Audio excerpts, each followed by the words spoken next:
Hi, in the last episode, we saw how classes and objects help make our code clean, scalable, and real-world friendly. That was the beginning. But today, we are going one level deeper. We are going to learn one of the most important building blocks of the object-oriented programming, the constructor. Don't worry, I'll walk you through each step and step by step, explain where we use them, and show real Java code example in Eclipse. And in part 2, we'll solve live current problem on constructor overloading using everything we learned today. So you'll see constructors in action. Let's go, let's build clean, powerful code. What is a constructor in Java? Let's break it down. What is a constructor?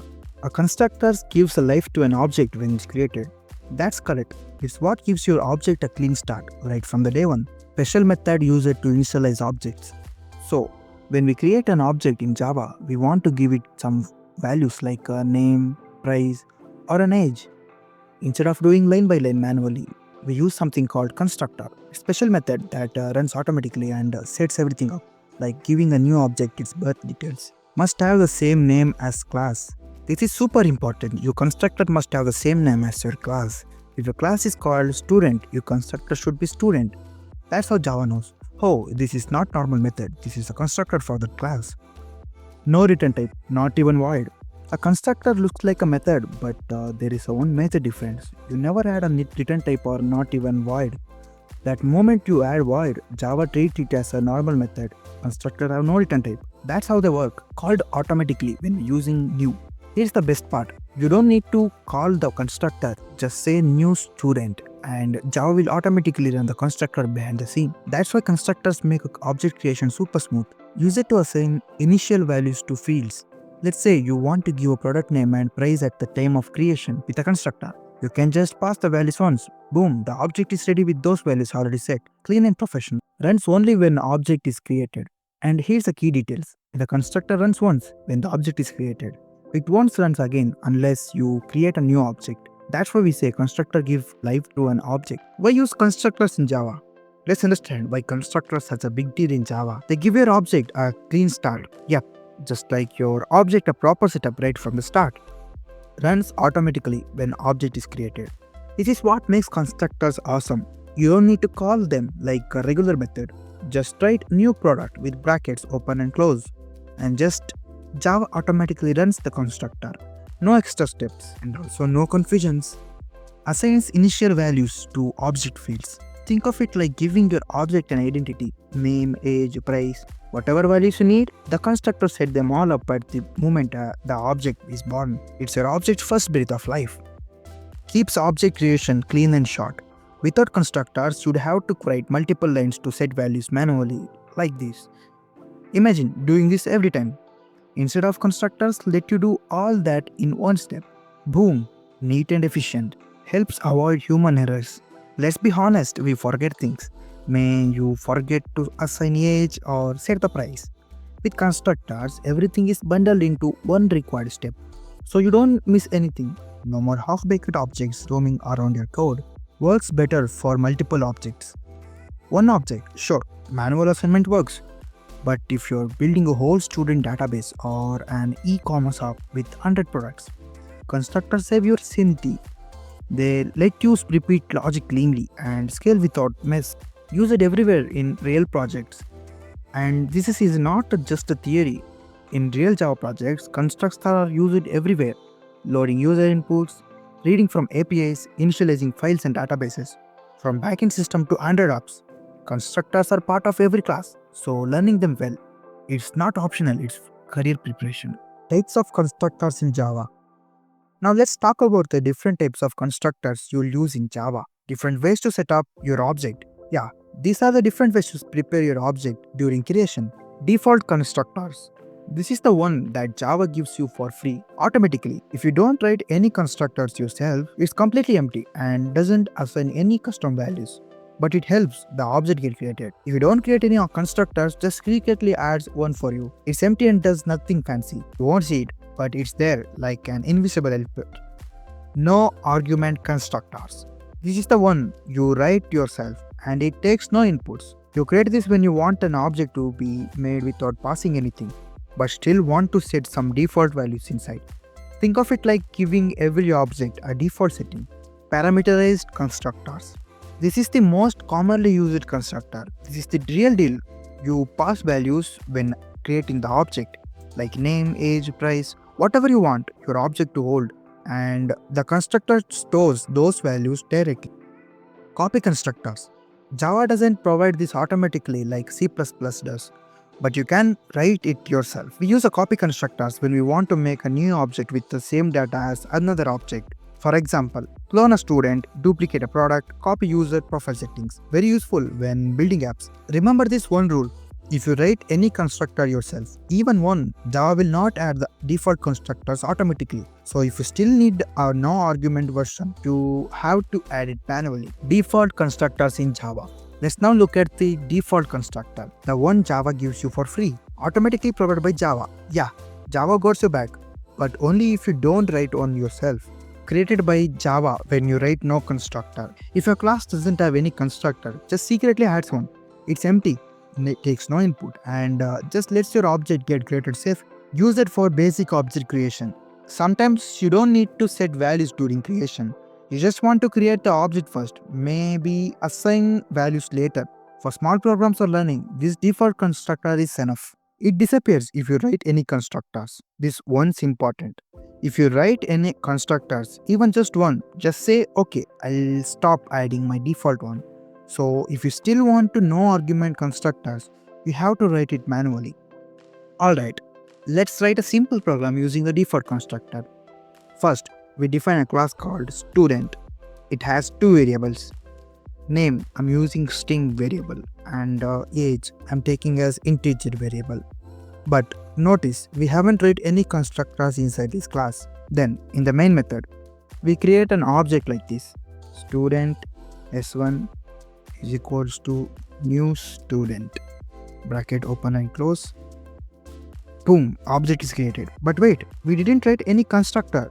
That's Java default constructor at work. It silently added this behind the scenes. Let's run it, and as expected, it prints object is created. It means the object was built successfully. One last tip, Java only adds these constructors if you don't write any constructors at all.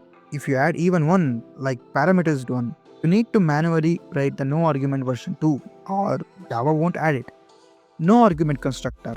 Let's now look at no argument constructor, also called No-Arg Constructor, written by you with no parentheses. It's simple, you write it yourself and it doesn't take any input. You write it manually with empty parentheses.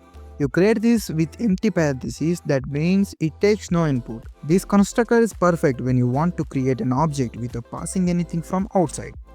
Use it to initialize default values. Let's say you want every student to start with the same name and age. Instead of passing it, you can assign it inside the constructor, so each object will born with default settings. Keeps logic centralized. Instead of setting values from main method again and again, you can handle it all inside the class itself. Neat, organized and clean. Alright, let's write our own no argument constructor. Here in the student class, we define two variables, name and age. Then here comes our constructor. This has empty brackets, so it takes no parameters. Inside the constructor, we assign the default values, name and age. So I'm taking name default, age is 18. This means any object is created using the constructor will get these values automatically. Now in the main method, we create an object like this. Student s1 is equal to new student, parentheses, open and close. And finally we print using system.out.println.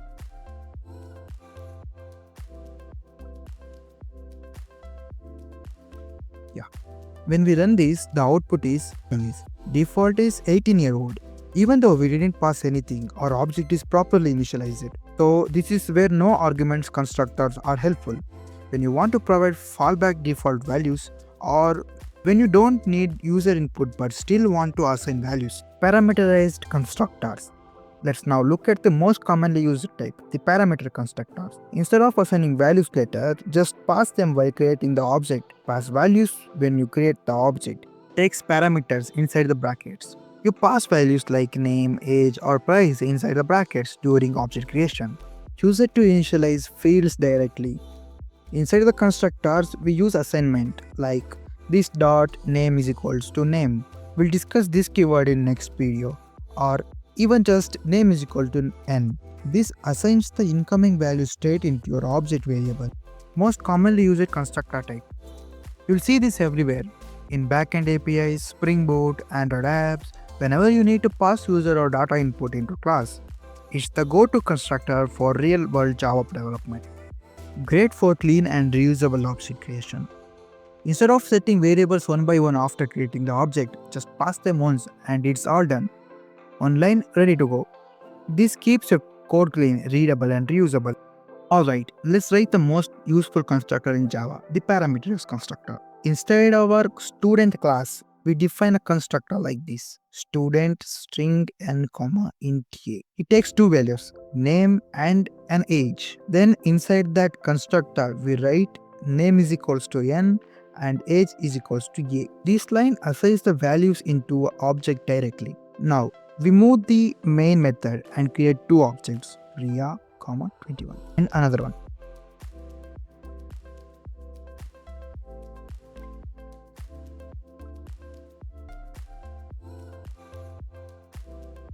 Each object now carries its own data, and when we print like this, Priya is 21-year-old, Ravi is 22-year-old. Plain, scalable, reusable, and this is the what you'll use in Java projects, for web apps to Android to interviews. Parameterized constructor is like your best friend.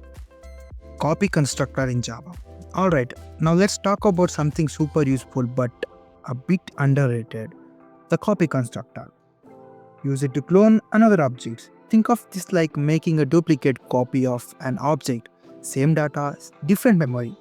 Java doesn't provide it by default. Unlike C++, Java doesn't create a copy constructor for you automatically. In Java, if you want a copy, you have to write the copy constructor yourself. So you get full control over how the object gets duplicated. Takes another object as a parameter. This constructor takes an object of the same class as input. You pass one object and use it to copy data into another. It's like saying, hey, new object, become exact like this one. This is helpful when you want a new object that behaves exactly like old one. Instead of rewriting the same values again, just duplicate the object with one line. It's clean, fast and no repetition. Great for copying from data, user profiles, etc. Real-world apps use this to copy values between objects easily. Imagine copying a user settings, duplicating a card, saving a form draft. That's where copy constructors shine. Alright, let's now write to understand the copy constructor using the simple student class. First, we already written a regular parameter constructor, student string n commas int a. This helps us create a student with name and age. Now, look at this constructor. Student original. This is our copy constructor. It takes another student object as input and copies its data like this. Name is equals to original.name, age is equal to original.age. Basically, it's saying, hey, copy whatever this object has. Now, let's go to the main method. First, we create our original object. Then, we create a second object using the copy constructor. S2 is now a clone of S1. When we print s2.name and s2.age, we get Priya is 21 years old. Same data, different object, and that's the beauty of this constructor. In real apps, we use this for things like cloning form, copying profiles, saving card states. It makes your code powerful and reusable. Alright, that's it for part 1 of the episode 4. We covered all the basic constructor types with example, code and beginner-friendly explanations. Now in part 2, we're going to apply what we learn. We'll solve a real Java HackerRank problem, and through that, I'll teach you an important concept, constructor overloading, where you create multiple constructors in the same class with different inputs. It's super useful in coding rounds and real-life Java apps too. If it helped you, drop a like. If not, go ahead and dislike. I value honest feedback over fake praise. Notes in the description, download it and keep practicing. Stay focused, stay consistent, and I'll see you in the part 2 where we solve HackerRank problem using constructor overloading in real code. Signing off, chat.